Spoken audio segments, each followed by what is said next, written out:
ব্যবস্থা প্রতিষ্ঠা করার মাধ্যমে এবং বাংলাদেশ সরকার এই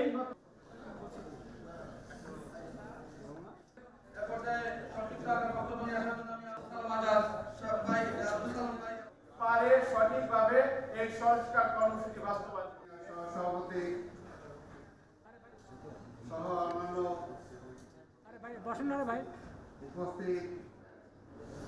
মূলত বিএনপি এখানে আমরা বলবো সংস্কার একটা চলমান বাংলাদেশ জাতীয়তাবাদী দলের তাদেরকে বললাম এটা তো করছে বিএনপি ক্ষমতায় যে সাবেক সভাপতি যারা আমাদের আজকের এই অনুষ্ঠানটিতে এবং পাশাপাশি